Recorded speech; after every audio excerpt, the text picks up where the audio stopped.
Of all the things that changed my life for the better most quickly, it was learning how to set goals. And mastering this unique process can have a powerful effect on your life, too.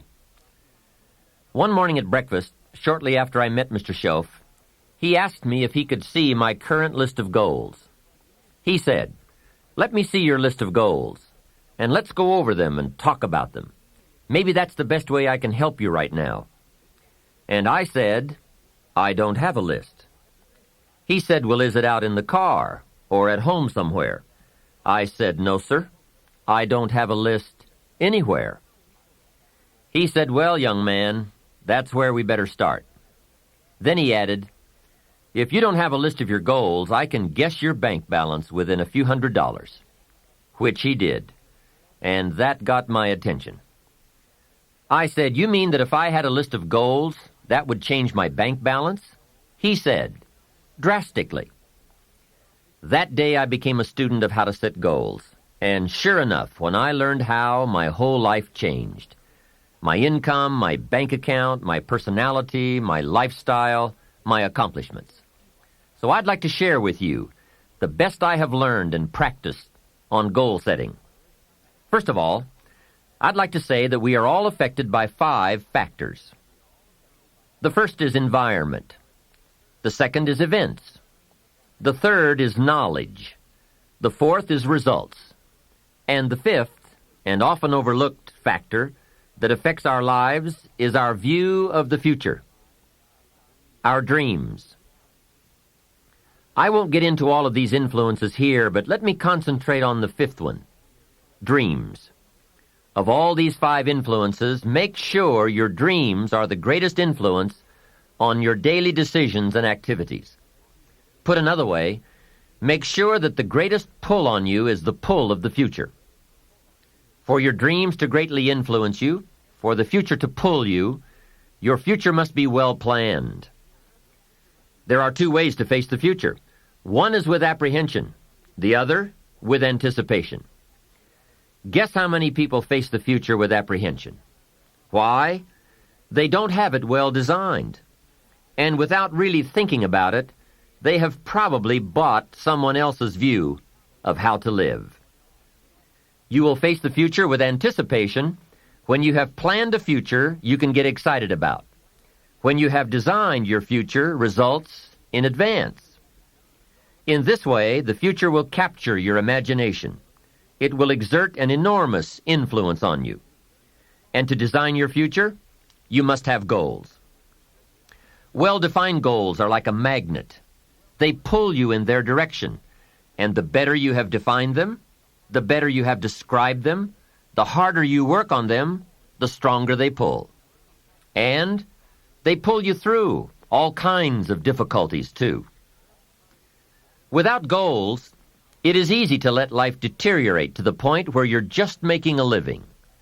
It is not difficult to get trapped by economic necessity and settle for existence rather than substance. We all have a choice. We can either make a living or design a life. Mr. Schoaf said to me, "I don't think your current bank balance is a true indicator of your level of intelligence." I was happy to hear that. He said, "I think you have plenty of talent and ability, and that you're much smarter than your bank balance indicates." And that turned out to be true. I was much smarter. My question to him was, then why isn't my bank balance bigger? And he said, "You don't have enough reasons for accomplishing great things. If you had enough reasons, you could do incredible things. You have enough intelligence, but not enough reasons." That's the key. If you had enough reasons. In my years of study, I've also discovered this. Reasons come first, and answers come second. Life has a strange way of hiding all the answers and disclosing them only to people who have been inspired to look for them, who have reasons to look for them. Put another way, when you know what you want, and you want it badly enough, you will find ways to get it. The answers, the methods, the solutions will become evident to you. Hey, what if you had to be rich? Are there any books and tapes on the subject? The answer is yes. There are plenty of good ones. But if you don't have to be rich, you probably won't read the books or listen to the tapes. What drives us to find the answers is necessity. So work on your reasons first, answer second. Now, what are some of the reasons for doing well? It varies from person to person. I'm sure that if you did a little soul searching, you could come up with a fairly strong list of reasons why you want to accomplish great things. There are personal reasons, sometimes uniquely personal reasons. Some people do well for the recognition. Some do well because of the way it makes them feel. They love the feeling of being a winner. That's one of the best reasons. I have some millionaire friends who keep working 10 to 12 hours a day, making more millions. And it's not because they need the money. It's because of the joy, pleasure, and satisfaction that come to them from being constant winners. To them, money is not their main drive. It's not the money. It's the journey. Once in a while, someone says to me, if I had $1 million, I'd never work another day in my life. Hey, that's probably why the good Lord sees to it that he doesn't get his million. Because he just quit. Family is another reason, or motivator for doing well. Some people do extremely well because of other people. And that's a powerful reason. Sometimes we will do things for someone else that we would not do for ourselves. We are made that way. I met a man who once said to me, Mr. Rohn, to do everything I want to do around the world with my family, I need at least $250,000 a year. I thought, incredible. Could a man's family affect him that much? And the answer is, of course. How fortunate are the people who find themselves greatly affected by someone else. It's powerful. Benevolence. The desire to share can be a powerful reason for wanting to achieve. Some people do extremely well gathering up resources, so they can then be benefactors. When Andrew Carnegie, the great steel magnate, died, his desk was opened, and in one of the desk drawers was found a slip of paper. On that slip of paper, Mr. Carnegie had written his goal for his life, and he wrote it when he was in his 20s. On that slip of paper he had written, I'm going to spend the first half of my life accumulating money. I'm going to spend the last half of my life giving it all away. That's terrific. He was so inspired by that goal that during the first half of his life he accumulated $450 million. And during the last half of his life, he gave it all away. How powerful. What has you turned on? What has you getting up early, hitting it hard all day and staying up late? What has you inspired? Next question. What's got you turned off? When I found the answers to those two questions, my life exploded into change. I finally found out what negative philosophy of life I had allowed to limit me and had me turned off. And I got that cured. Then I found a long enough list of reasons to turn me on. And once the lights went on for me, at age 25, they have never gone out. I've fallen out of the sky a few times, but I've never lost that drive to do something unique with my life.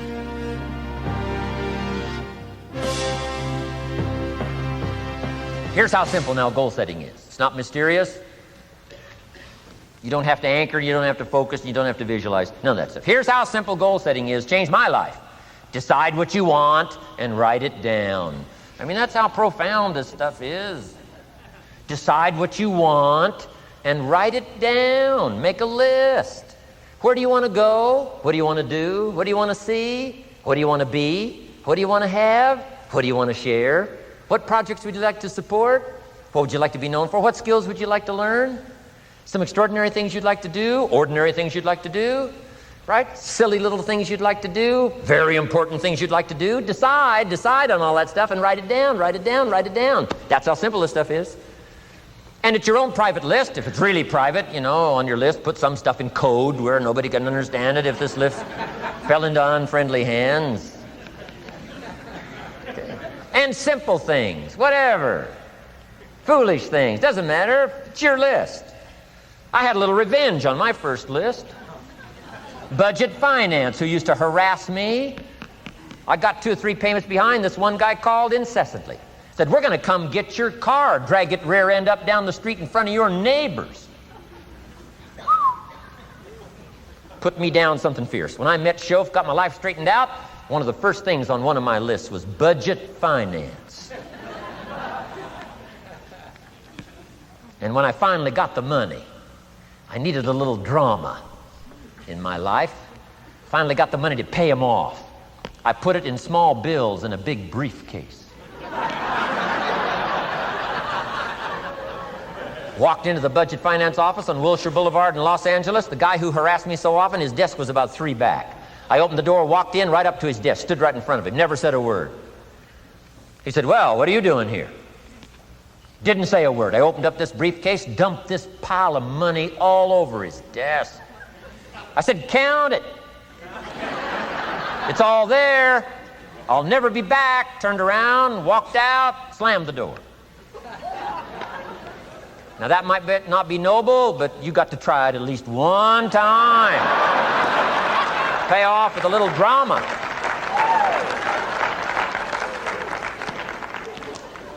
Got to check them off my list. Keep your list with you. I keep my list in my journal so that I can go back. 5 years ago, here was my list. And I'm a little embarrassed. Here's what I thought was so important now. How my philosophy has changed. From 10 years ago, 5 years ago, 3 years ago. Here's my old list. Here's my new list. Here's what's valuable to me now. Here's what I want my life to be now. Here's where I want to go, what I want to do, what I want to see. Keep your lists of goals so that it shows your growth, shows your ability to change and grow. Your philosophy grows and expands what's valuable. Setting goals. Doesn't matter how small, foolish it is. Put it on your list. My Japanese friend, Toro Ikeda, put on his first list, a Caucasian gardener. He wanted. Thought that was good.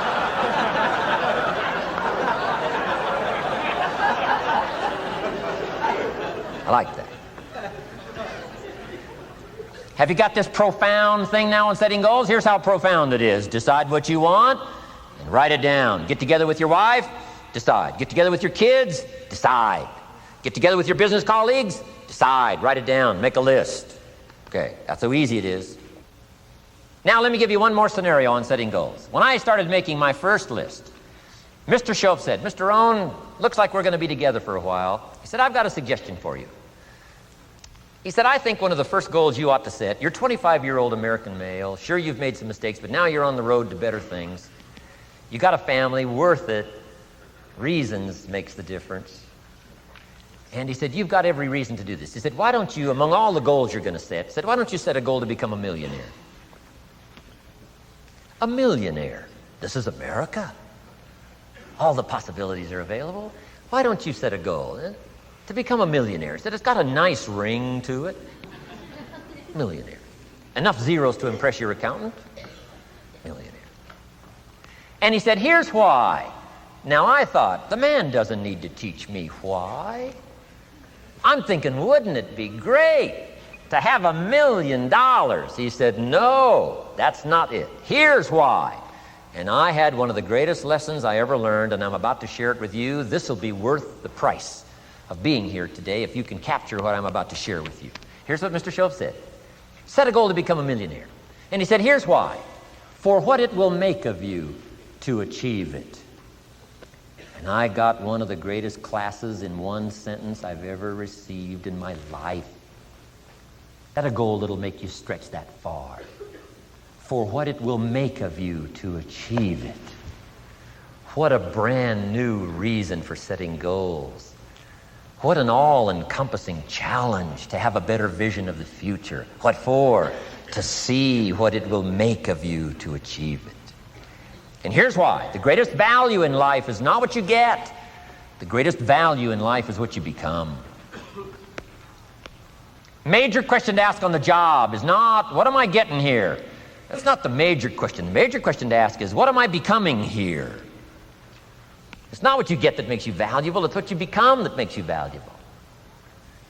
So Shoaff said, set a goal to become a millionaire, for what it will make of you to achieve it. Let me give you the key phrase on setting goals. Set the kind of goals that will make something of you to achieve them. Set the kind of goals that will make something of you to achieve them. Always keep that in mind. What will this make of me? If I set this goal and go for it, not only will I achieve it, but what will it make of me in the process? What a whole new concept on setting goals. Now there's two parts to this, and then we're wrapping up goals. Here's the first part now in this goal setting for what you become. Number one, don't set your goals too low. Interesting, we teach in leadership. Don't join an easy crowd. You won't grow. Go where the expectations are high. Go where the demands are high. Go where the pressure's on to perform, to grow, to change, to develop, to read, to study, to develop skills. I belong to a small group. We do business around the world. You cannot believe the expectations at that level. What we expect of each other in terms of excellence, far beyond average. Why? So that we can each grow, so that we can receive from the group, we can contribute to the group. Something unprecedented. It's called living at the summit. Go where the demands are high. Go where the expectations are strong, so that it'll provoke you, push you, urgently insist that you not remain the same for the next couple of years, the next 5 years, that you'll grow and change. So don't set your goals too low. The guy says, well, I don't need much. Well, then you don't need to become much. Now here's the last part on setting goals. Don't compromise. Don't sell out. There were some things I went for back in those early years that I paid too big a price for. If I'd have known how much it was going to cost me, I never would have paid, but I didn't know. Don't sell out. Ancient phrase says, count the cost, count the cost, count the cost. An ancient story says, Judas got the money. You say, well, that's a success story. No. It's true, 30 pieces of silver in those days was a sizable fortune. You say, well, if a guy's got a fortune, right, that's a success story. No, you don't understand. His name was Judas. Doesn't that ring a bell? Judas. You say, oh, yes, Judas, the traitor. That's right, the traitor got the money. Doesn't that change the story? And the answer is, of course, it changes the story. Interestingly enough, after Judas gets the money from becoming a traitor, he's got the money in his hot little hand, and now he's unhappy. Somebody says, well, if you had a fortune, how could you be unhappy? Well, he wasn't unhappy with the money. He was unhappy with himself. Key phrase, the greatest source of unhappiness is self-unhappiness. The greatest source of unhappiness doesn't come from outside. The greatest source of unhappiness comes from inside. And here's where the erosion starts, doing a little less than you could. That's where the beginning little infection of unhappiness starts, doing a little less than you can, not feeling that good about yourself. So don't let that happen. Judas is unhappy. He says, what'll I do? He says, oh, I'll just take the money back. Walked in where he got the money and said, here, take this money, I'm unhappy. They said, heck with you, Judas. We got what we wanted, you got what you wanted, out. They threw him out with his money. Judas says, well, what'll I do now? He says, oh, clever. Should have thought of this first. I'll just throw the money away. And he proceeded to throw his fortune away. Why would he throw his fortune away? He was so unhappy with himself. And that's not even the end of the scenario. After he threw his fortune away, he couldn't change what he became, a traitor. And now, in total abject frustration, he goes out and hangs his worthless self. Why such a tragic end? Because he was so unhappy with himself. He sold out. He paid too big a price. Ancient script sums it all up and said, what if you gained the whole world and it cost you your soul? Too big a price to pay if you got the whole world. Don't sell out. Don't compromise your values. Don't compromise your virtues. Don't compromise your philosophy. Here's the key word, beware. If Judas could speak back, he'd probably say beware. Two good words from ancient script. One, behold, the positive word. Behold the possibilities, behold the opportunity. Behold the drama, behold the awesomeness, behold the uniqueness. Behold the majesty, behold, behold. What a good word. But here's the other word, beware, beware, beware. Don't sell out. Mark well what you become in pursuit of what you want. But I'm inspiring you, hopefully, to set the kind of goals that'll transform your life. Make you far better than you are, far stronger than you are.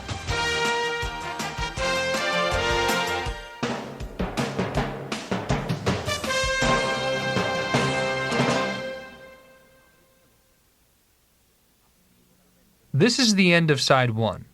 Please fast forward the tape to the end to cue up Side 2 for your listening.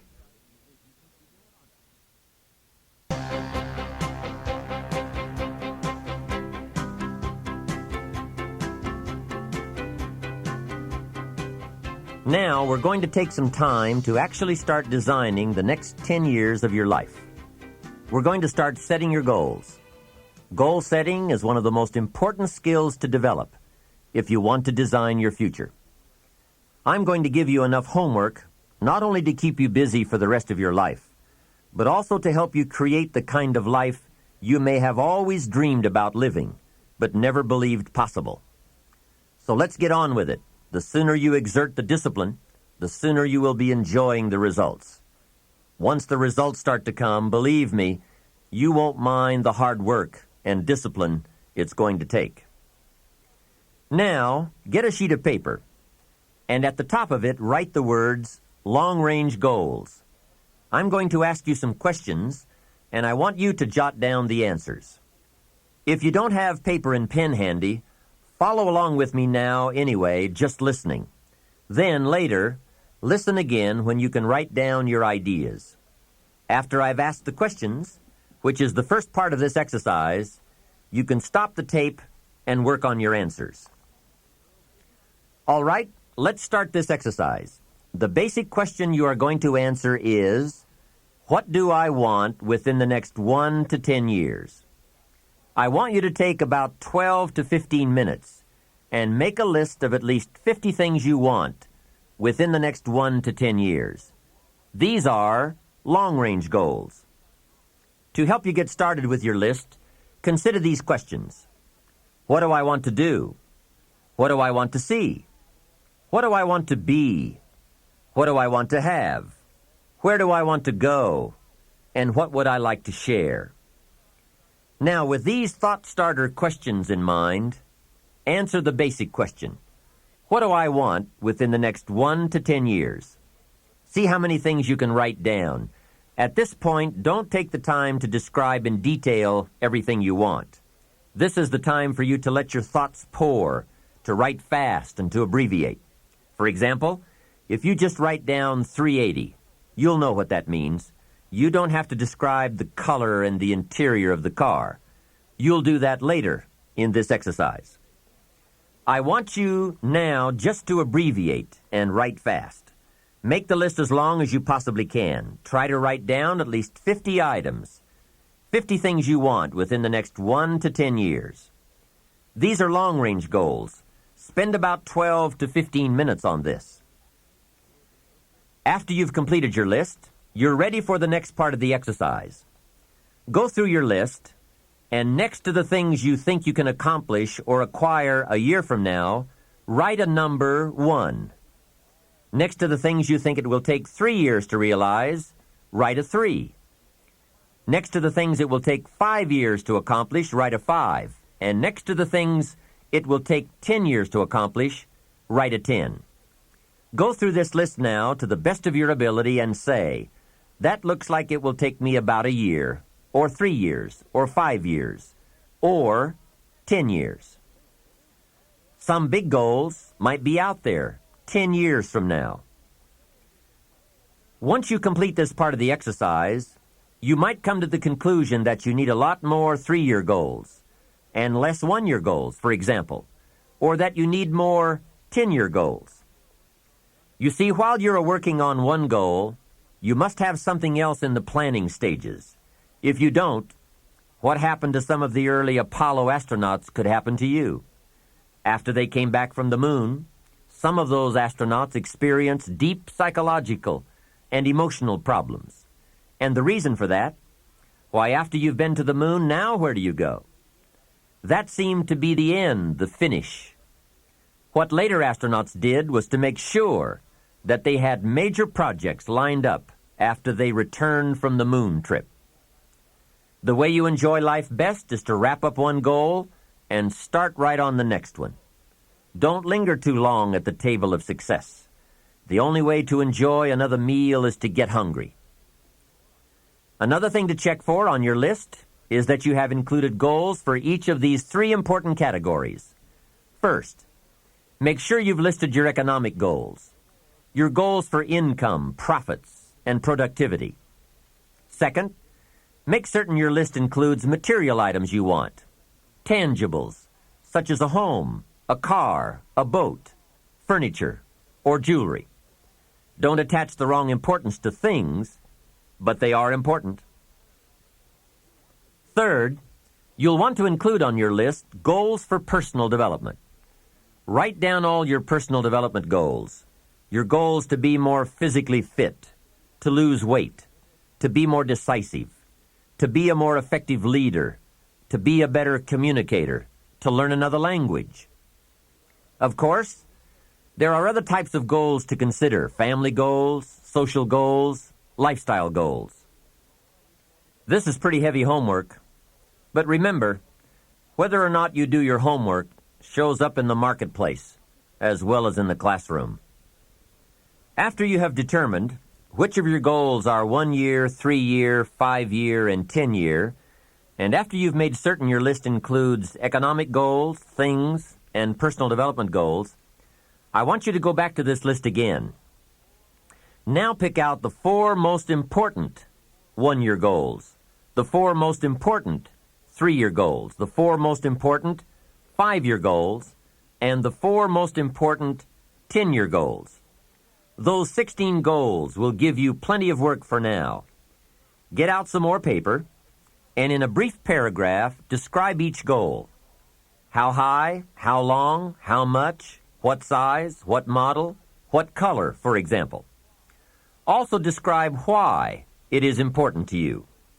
This is a process where you either talk yourself into it or talk yourself out of it, which is good. When you're unclear as to why something is important, usually you put only half-hearted effort into it. What you want is a powerful motivator, but the reason why you want it is an even more powerful motivator. It has greater pull. You may find that some of your goals you thought at first glance were important are not important after all. Do some reflecting, refining, and revising. The point is, right now, try to have approximately 4 1-year, 3-year, 5-year, and 10-year goals that you truly believe in, that inspire you, that you've sold yourself on. When these goals and the reasons you want to obtain them are each clearly described in a brief paragraph, transfer this information to a journal or some type of notebook that you can carry with you easily and refer to often.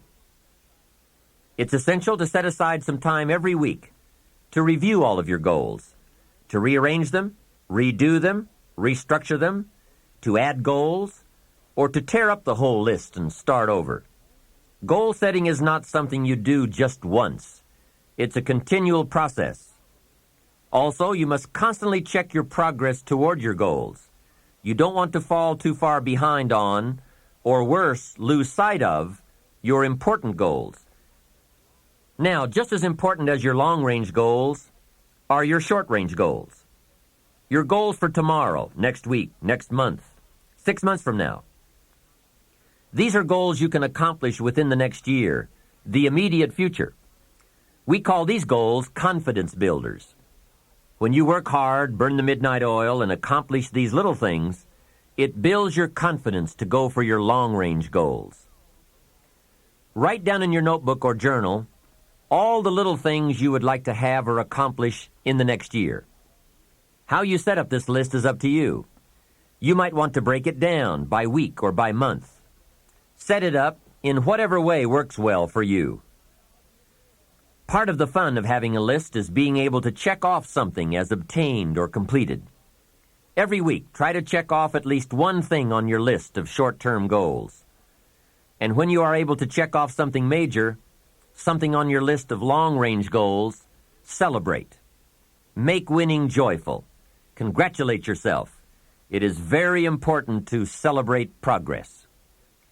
We grow from two experiences. One is the joy of winning, and the other is the pain of losing.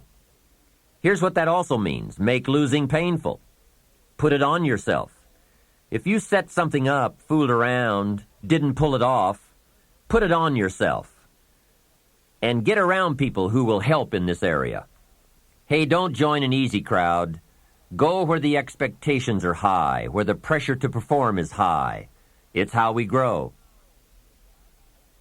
I'm certain that part of the reason why people let goal setting slide is because it is a lot of work.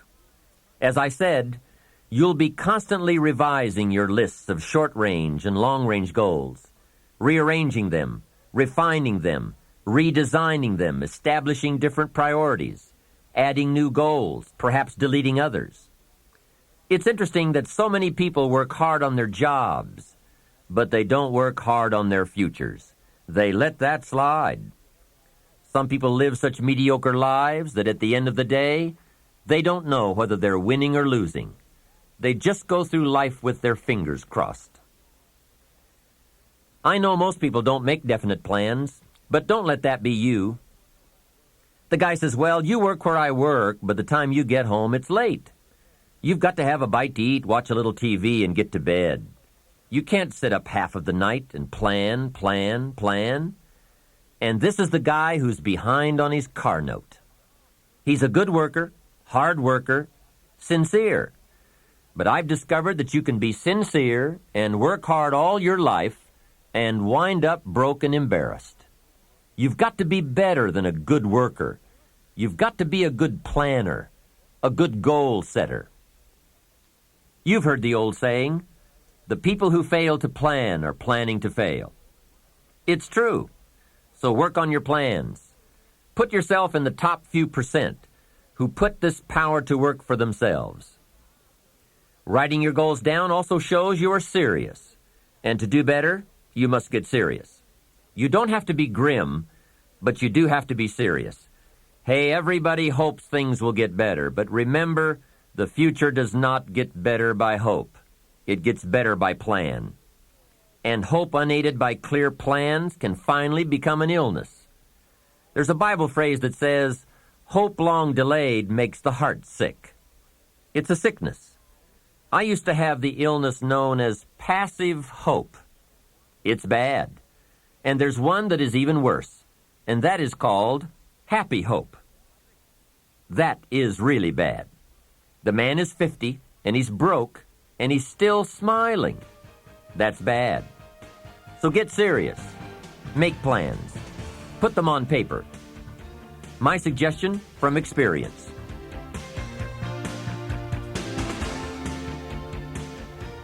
There's a phrase from the Bible that goes, without dreams and vision, we perish. How true. Humans have this unique ability to aspire, to dream, to go for something, to become something. Without that, life is not life. We must have dreams and never give up on our dreams. I'd like to share with you some further observations I've made on goal setting. Understand that your goals, whatever they are affecting you all day long. Your goals affect your handshake, your attitude, how you feel. Your goals affect how you look, how you dress, how you walk, how you talk. All day, every day. Your personality, conversation, activity, it's all affected by your goals. I asked a man one time, what are your goals for this month? And he said, if I could just scrape up enough money to pay these lousy bills. That was his goal. Hey, I'm not saying it isn't a goal. It is, but it's such a poor goal. It certainly isn't inspiring. You don't jump out of bed on Monday morning and say, "Oh boy, another chance to go out and scrape up the money to pay these lousy bills." The point is that goals should be fun. They should be big, challenging, rewarding. They should allow you to grow. Here's a most important question to spend some time answering. What kind of person will I have to become to get all I want? Write down a few thoughts on that. Write down some skills you'll have to develop, for example, and some of the things you're going to have to learn. Just spend a little time writing a few sentences on this. What kind of person will I have to become to get all I want? The answer to this will give you some personal development goals. Remember that income does not far exceed personal development. All of us have to do this kind of self-examination. I have to look at my own life and say, well, here's what I want, but am I willing to become what it takes to get what I want? If I'm too lazy, if I don't want to learn, read, study, and grow to become that kind of person, then I cannot attract what I want. Now, either I have to change my wants, or I have to change myself. Here are a few more key points I'd like to share with you on goals and designing your future. First, if you don't right now feel as if you're equipped to get all you want, just remember, ability will grow to match your strong dreams. That's why the goal-setting process we've discussed is so important. The more you work on this, the more ideas you will get on how you can change, how you can grow. I am nowhere near the person I was when I met Mr. Schoaf 25 years ago. I'm not that person anymore. I've changed. There's nothing you can do about the past, but you can do a great deal about your future. You don't have to be the same person you were yesterday. You can make changes in your life, absolutely startling changes, in a fairly short period of time. You can make changes you can't even conceive of now, if you give yourself a chance. You have untapped talents and potential that you haven't even reached for yet. And as time goes on, you'll be able to reach deeper and deeper. The first thing you'll know, you'll be able to do things you never thought you could do. You'll be able to handle things you never thought you could handle. You'll have ideas that you've never had before. All of this is sparked by the goal-setting process. When you know what you want, and you want it badly enough, the answers will come to you. I can't tell you why it works. All I know is it works. Give yourself a chance to become all you can become and to accomplish all you can accomplish. Let me give you a Bible philosophy that teaches how to get whatever you want. Here's what it says. Ask. That's it. Ask. Of all the important skills to learn in life, be sure to include the skill of asking. What does ask mean? Ask means, what do you want? And the complete formula is staggering. It says ask, and you will receive. Hey, we ought to look into that. The man says, yes, but you work where I work. By the time you struggle home, it's late. You've got to get a bite to eat, watch a little TV, and get to bed. You can't sit up half the night and ask. And this guy is behind on his bills. He's a good worker, hard worker, sincere, but you've got to do better than work hard and be sincere all of your life. You'll wind up broke and embarrassed. You've got to be better than a good worker. You've got to be a good asker. Let me give you some key points on this asking and receiving, setting goals, asking of life. Here's part of the philosophy that helped me to change. First, asking starts the receiving process. Asking is like pushing a button, and all this machinery starts working, mental and emotional machinery. I don't even know how it works, but I do know it works. There are a lot of things you don't need to know how they work. Just work them. Some people are always studying the roots. Others are picking the fruit. It all depends on what end of it you want in on. So asking is the beginning of receiving. Second, receiving is not the problem. You don't have to work on receiving. It's automatic. So if receiving is not the problem, what is the problem? It's failing to ask. The man says, I see it now. I got up every day this year and hit it hard, but nowhere in my house is there a list of what I want from my life. Can you see? Good worker, poor asker. Third, receiving is like the ocean. There's plenty, especially in this country.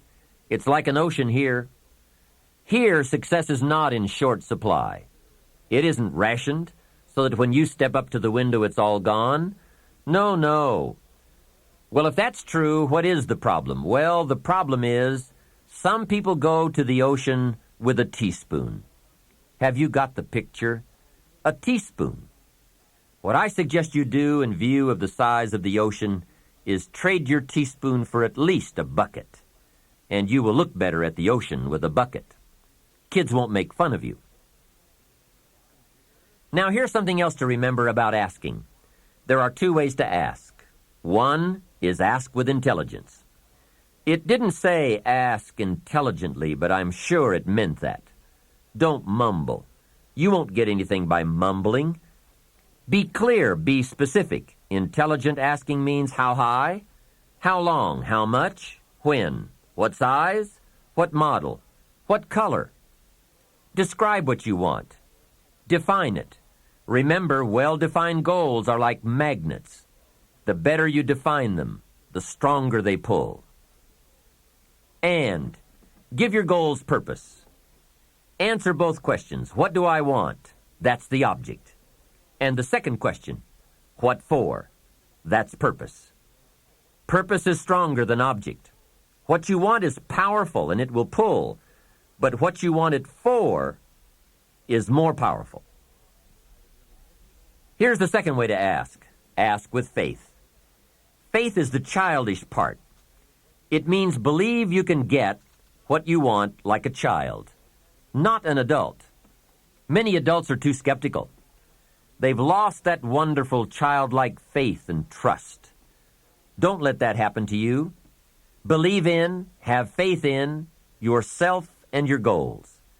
And get excited like a child. Childlike enthusiasm. Nothing can beat it. Kids think they can do anything. How exciting. They hate to go to bed at night and can't wait to get up in the morning. Develop that kind of enthusiasm toward your life and your goals. And be curious like a child. Kids can ask 1,000 questions. Just when you think they're finished, they come up with 1,000 more. They'll drive you to the brink. But it's really a virtue. Have plenty of curiosity. Ask questions. That's how you learn.